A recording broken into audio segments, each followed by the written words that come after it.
Hello everyone, I am Shahtaj and in this video we will be covering the anatomy of the stomach. The anatomy of the stomach is relatively easier. It is a J-shaped muscular organ, and before we begin talking about the different parts of the stomach, let's understand that this is going to be the left side of the body and this is going to be the right side. The stomach comprises of two sphincters. We have the lower esophageal sphincter and we have the pyloric sphincter, which allows it to enter chyme or the food into the first part of the small intestine, the duodenum. Alright, the first portion of the stomach that we are going to discuss is the cardia. Now, as soon as the esophagus ends, we have the lower esophageal sphincter. The point or the superior opening of the stomach right below the lower esophageal sphincter is what we call as the cardia. It lies posterior to the 7th costal cartilage at the level of the T11 vertebra. Up next, we have the fundus of the stomach. It is the superior dilated portion and it is related to the left dome of the diaphragm. Let's illustrate it through a picture. If this is going to be the diaphragm, it has a right dome and a left dome. So the fundus is associated with the left dome of the diaphragm because we already discussed this is the left side and this is the right side of the body. Alright, moving further. In supine position, the fundus lies posterior to the left sixth rib in the plane of the midclavicular line, which means that the fundus is placed superior to the cardia, right? Let's just write the word superior, because the fundus is located at the sixth rib, whereas the cardia is located at the 7th costal cartilage or the 7th rib. Now, between the fundus and the pyloric region, we have the body of the stomach. We also have the greater curvature that runs from the fundus till the pyloric region on the left side and forms the convex border of the stomach. And on the right side, we have the lesser curvature of the stomach, which forms a concave border and is associated with the right side of the stomach, right? And this runs from the cardiac region to the pyloric region. Alright, now the portion where the body of the fundus is continuous with the pyloric region, this is known as an angular incisure. And this indicates a junction between the body and the pyloric part, like I already mentioned. Let's highlight it as well. Up next, we have the pyloric region. We have the pyloric antrum first, which is a wide portion. And we have a pyloric canal, which is a much narrower portion. And both of these end in the pylorus, which forms the pyloric sphincter, right? So the pyloric antrum and the pyloric canal are funnel-shaped outflow region of the stomach. Outflow because it allows the chyme or the food to enter the duodenum. And in supine position, it lies at the level of the transpyloric plane, which is at the level of L1. Now, what is the transpyloric plane? It lies midway between the jugular notch superiorly and the pubic crest inferiorly. If I try to illustrate it through a picture, the jugular notch is located above the sternum. If this is the jugular notch, then we have the hip bone, a very distorted looking hip bone. The distance between this pubic crest and the jugular notch, midways between this, is the L1 region, and this is where the pyloric region of the stomach is going to lie, and a much rather distorted stomach, but I hope this makes it a little clear. Alright, moving further, regarding the pylorus or the pyloric sphincter, it is a distal dilated region, a thickening of the circular smooth muscles. We will be discussing about the smooth muscles later, but if you can recall that we discussed in esophagus that the lower esophageal sphincter is a physiological sphincter, and I mentioned it there as well that it does not consist of a muscular ring, whereas the pyloric sphincter is a true anatomical sphincter and it consists of a muscular ring, and this muscular ring is formed by the smooth circular muscle, and this shall be discussed ahead. This surrounds the pyloric orifice, which is the inferior opening of the stomach. So I already discussed that we are going to have a cardiac orifice, the superior opening of the stomach, and a pyloric orifice, which is going to be the inferior opening of the stomach. Let's also discuss a very important internal feature of the stomach. These are known as the rugae or the gastric folds. I've tried to illustrate it here in the picture that we have these folds. These are formed by the viscous mucus that protects the inner layer of the stomach from the acid, of course. And it is most prominent in the pyloric part and the greater curvature. So in the greater curvature and the pyloric part is where we are going to have, right, the maximum number of rugae or gastric fold, and they're going to diminish as the stomach contracts. So this was all about the basic anatomy. Now let's move on to understand the relations of the stomach. The first thing that we're going to discuss is that the stomach is lined by the visceral peritoneum. I'm going to draw a very rough diagram here to give you a quick overview regarding the peritoneums. If this is the anterior abdominal wall, and we are drawing this diagram from the lateral view, and we have the internal organs, for example the stomach, since we're talking about the stomach right now. We have peritoneum, which are of two types. We have the parietal peritoneum that is going to cover the internal surface of the abdominal walls, right? So this is going to be the parietal peritoneum. The parietal peritoneum near the internal organs is going to reflect, which means a continuous layer that covers the external surface of the organs. This is going to be known as the visceral peritoneum, and like the name suggests, visceral meaning the internal viscera or the organs of the body. So these are the two layers of peritoneum: the parietal that lines the inner surface of the anterior abdominal wall, and the visceral peritoneum that lines the external surface of the internal organs. I hope this makes sense, and both the layers are going to be continuous with each other. Alright. Let's first discuss the anterior relations of the stomach. Now, anterior relation means what are the structure that lies in front of the stomach. First up, we have the diaphragm. I already illustrated it in the previous slide as well, that this is going to be the diaphragm, the right dome of the diaphragm, the left dome of the diaphragm, and the diaphragm is associated with the fundus of the stomach, right? Let's label it that this is going to be the diaphragm. Then we have the liver. We can see that the liver covers the cardiac region of the stomach, and this is particularly going to be the left lobe of the liver, of course. Then we have the greater omentum. Now let's understand what do we mean by the greater omentum.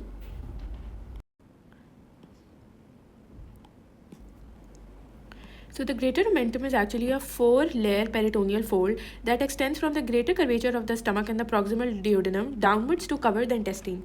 So we can see that it begins from the greater curvature and the proximal duodenum, and it covers the entire small intestines as well as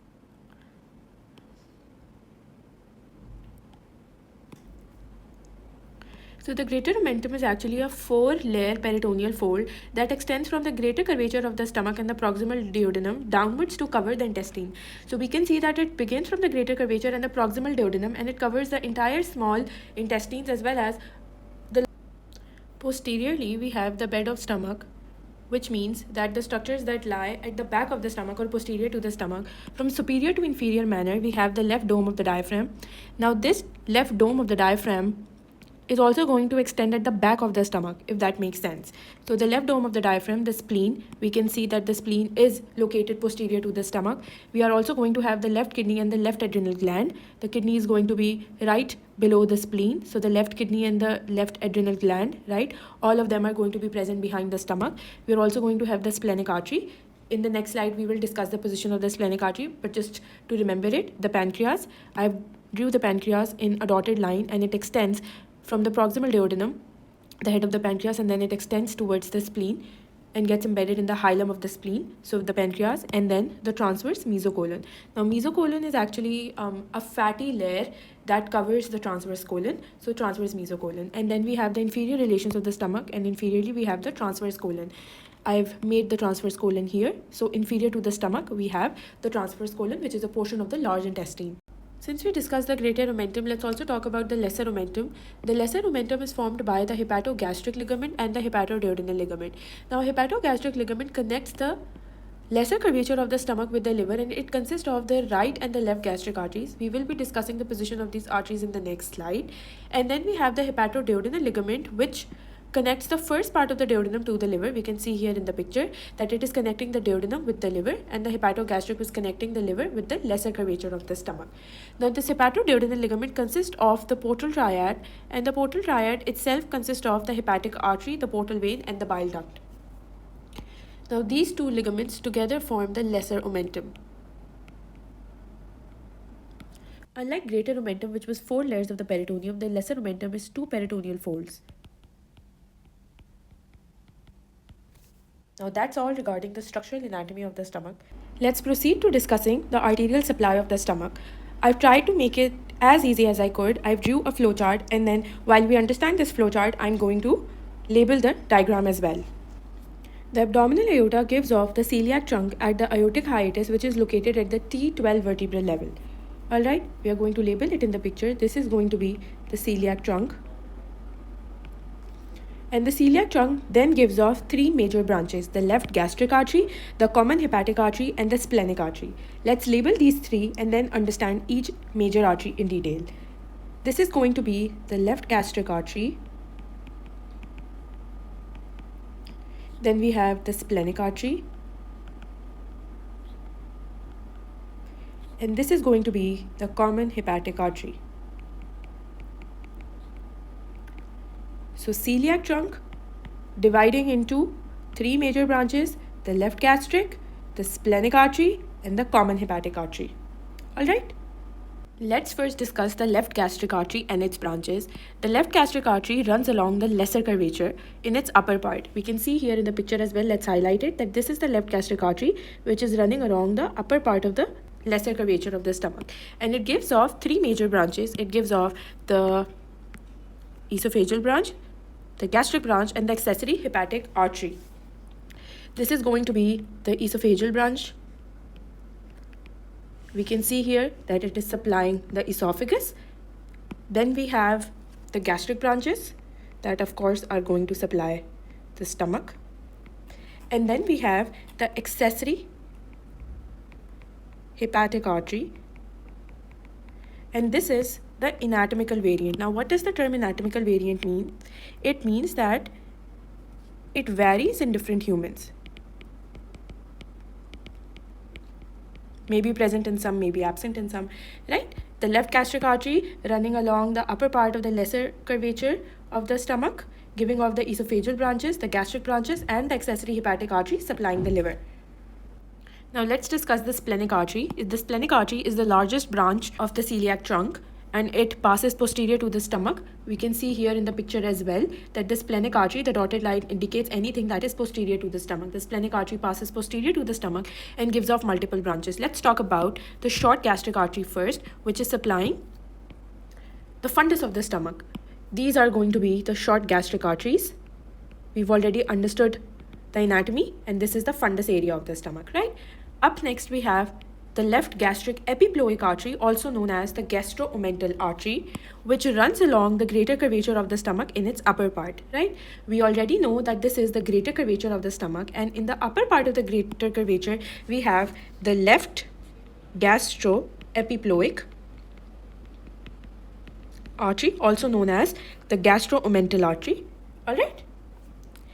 Next up, we have the posterior gastric artery, which also supplies the posterior part of the fundus.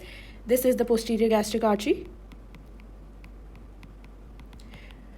We can say that the fundus is supplied anteriorly by the short gastric artery, and posteriorly it is supplied by the posterior gastric artery, both of which are branches of the splenic artery. Then I've mentioned that the splenic artery further divides into a superior and an inferior trunk that splits at the hilum of the spleen to supply the spleen. So we can say that this can be its inferior trunk, and this can be the superior trunk. However, we should not be concerned with this since it is not supplying the stomach. All right. Up next, we have the common hepatic artery. Now, it's important for us to learn common hepatic artery here because it's also supplying the stomach. The common hepatic artery divides into two major branches. We have the hepatic artery proper, and we have the gastroduodenal artery, right? Let's first discuss the gastroduodenal artery. The gastroduodenal artery is associated with the posterior surface of the first part of the duodenum. Now let's look at the picture. This was the common hepatic artery. Now the common hepatic artery giving off two major branches. This is going to be the gastroduodenal artery. And we already discussed that it is associated posteriorly with the first part of the duodenum. Since this was the pylorus region, this is going to be the duodenum, of course. And then we have the hepatic artery proper. All right. Let's first discuss the gastroduodenal artery. The gastroduodenal artery gives off three major branches. It gives off a right gastroepiploic artery, which is going to be similar to the left gastroepiploic artery, which is again going to run along the greater curvature like the left gastroepiploic artery. However, the left gastric was supplying the upper part, and this is going to supply the lower part of the greater curvature. We can see here that the gastroduodenal artery's branch is traveling all the way to the lower part of the greater curvature. So this is going to be the right gastroepiploic artery. And both of these arteries are going to anastomose. This green circle represents anastomosis, so that no area of the stomach is left without a blood supply. The left gastroepiploic artery, a branch of the splenic artery, supplying the greater curvature's upper part, and the gastroduodenal artery, which is a branch of the common hepatic artery, giving off a right gastroepiploic artery, supplying the lower part of the greater curvature of the stomach. Then we have the retroduodenal artery supplying the first part of the duodenum in its posterior surface. This is going to be the retroduodenal artery. And then we have the superior pancreatico-duodenal artery. Is going to be the superior pancreatico-duodenal artery. Alright, and it gives off an anterior and a posterior branch. So these are the branches. Let's just remove this and not make it more confusing. So we can just remove this. Alright. Now let's discuss the hepatic artery proper, which majorly gives off the right gastric artery. Now the right gastric artery runs along the lesser curvature in its lower part. It also runs along the lesser curvature exactly like the left gastric artery, but the left gastric was supplying the upper part and this is going to supply the lower part. We can see here in the picture that this was the hepatic artery proper. The hepatic artery proper is curving and giving rise to the right gastric artery. And the right and the left gastric artery are again going to anastomose. Alright, up next we have the hepatic artery proper dividing into the left branch and the right branch. The left branch supplies the left lobe of the liver, a right branch, and then, apologies, the left one is missing. This is going to be the left branch supplying the left lobe. We already know that this entire portion is going to be the left side of the body. So the left branch and then the right branch, and then the right branch gives off a cystic artery that supplies the gallbladder. And I've also made the cystic artery, and let's also label it that this is going to be the cystic artery. Even though we've understood the arterial supply of the entire stomach, including some part of the liver, in order to make it very easy, I've summarized it here in a few pointers, enlarging it so it's easier to memorize, that the greater curvature is supplied by the right and the left gastro-omental or the gastric epiploic arteries, right? The left gastroepiploic, the right gastroepiploic supplying the greater curvature. Then we have the lesser curvature being supplied by the right and the left gastric arteries. This was the lesser curvature supplied by the left gastric as well as the right gastric artery. And then we have the fundus being supplied by the short and the posterior gastric arteries. This was the posterior gastric artery and this was the short gastric artery. That's it regarding the arterial supply of the stomach. Now let's discuss the venous drainage. We can see here that the short gastric and the left epiploic veins drain into the splenic vein. So we have the left epiploic vein here. It is draining into the splenic vein and the short gastric vein, and this is the splenic vein. Then we have the right epiploic vein draining into the superior mesenteric vein. The splenic vein and the superior mesenteric vein together form the hepatic portal vein, which is mentioned here and visible here in the picture. Now, the venous drainage of the greater curvature is discussed, that the right epiploic draining into the superior mesenteric and the left epiploic draining into the splenic vein. Now, the lesser curvature directly drains into the portal vein. So the left gastric vein drains directly into the portal vein as well as the right gastric vein. Now there are a few clinical significance associated with this. We discussed in esophagus that the esophageal veins, the lower esophageal veins, drain into the left gastric vein. We can write it here that these are the esophageal veins. Right? This forms something which is known as a portosystemic or a portocaval anastomosis. Now this has a clinical significance. In cases of portal hypertension, it can lead to esophageal varices. That can cause massive bleeding. Alright? So this was all regarding the venous drainage of the stomach.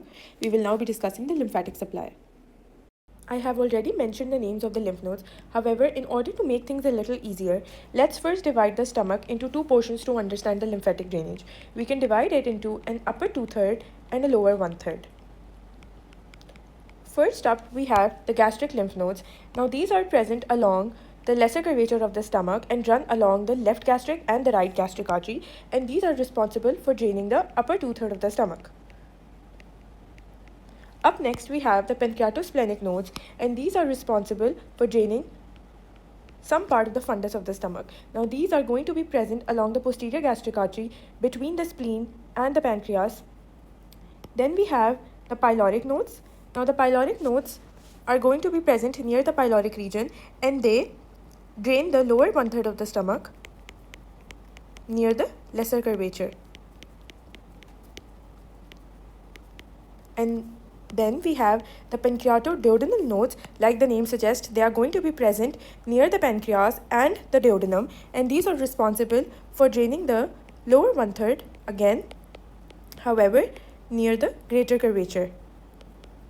Because we already discussed that the greater curvature is all this area. Next up, we have the celiac nodes. Now, celiac nodes are of particular importance because they are going to be present along the celiac trunk and they are responsible for draining the entire stomach. What this means is that all of these lymph nodes are going to drain into the celiac nodes. Right? Gastric nodes will also drain into the celiac nodes, pancreatosplenic lymph nodes, pyloric nodes, and pancreatoduodenal lymph nodes all are going to drain in the celiac nodes. Now let's understand the innervation of the stomach. As I will be going through the text, I will be illustrating together so it's easier to understand. So the stomach receives its blood supply from the parasympathetic and the sympathetic nervous system. We know that the parasympathetic nervous system is a rest and digest condition, which means that factors like gut motility, the glandular secretion, as well as the gastric emptying are going to be increased. However, the sympathetic supply is a fight or a flight condition, and all of the above discussed features such as the gut motility, glandular secretion, and gastric emptying, all of them are going to be delayed. Now, sympathetic nervous system is essential because it diverts the blood flow from the gut to actively oxygen utilizing tissues of the body. For example, in the skeletal muscles during exercise.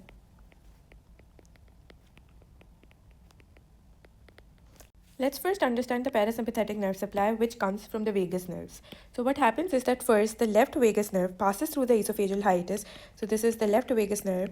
As soon as it crosses the esophageal hiatus, it runs through the lesser curvature of the stomach and gives off branches. Now this main branch is going to be called as the anterior vagal trunk, and this supplies the anterior surface of the stomach. Now these branches are going to synapse with the internal ganglions within the stomach to give off parasympathetic branches. Then we have the right vagus nerve that also crosses the esophageal hiatus, runs through the lesser curvature, but it is present on the posterior side and gives the nerve supply to the posterior surface of the stomach, and this is known as the posterior vagal trunk. It gives off similar branches to the anterior vagal trunk, and these branches also synapse within the stomach. Alright, it was supposed to be a dotted line to represent that it is present on the posterior surface of the stomach. Alright, so this is all about the parasympathetic nervous system. Let's read the text as well. That the anterior vagal trunk is derived from the left vagus nerve, which is cranial nerve number 10. It runs along the lesser curvature of the stomach and supplies the anterior surface of the stomach. Whereas the posterior vagal trunk is derived from the right vagus nerve, runs along the lesser curvature and supplies the posterior surface of the stomach. Let's also mention that these synapse in the stomach. Then we have the sympathetic nerve supply, which is rather tricky, but let's try to make it a little easier. That we have spinal cord segment T5 to T9, and these give rise to the greater splanchnic nerve. Now, greater splanchnic nerve is going to come and synapse in the celiac ganglion. Now, the celiac ganglion is located near the celiac trunk, and these are going to synapse, and postganglionic fibers are directly going to supply the stomach. Alright, let's also read the text that T5 to T9 segment of the spinal cord gives rise to the greater splanchnic nerve. Let's write it here that this is the greater splanchnic nerve, and these were the spinal cord segments, right? So from T5 to T9 segments, we have the greater splanchnic nerve that synapses within the celiac ganglion and then plexes around the gastric and the gastromental arteries. Alright, so this was it regarding the innervation of the stomach. I hope I made it a little easier. That's all regarding this video. We discussed the anatomical features of the stomach, its relations, the arterial supply, the venous drainage, lymphatic drainage, as well as its innervation. In the next video, we will be covering the histology and the physiology of the stomach. Stay tuned for that, and thank you so much for watching.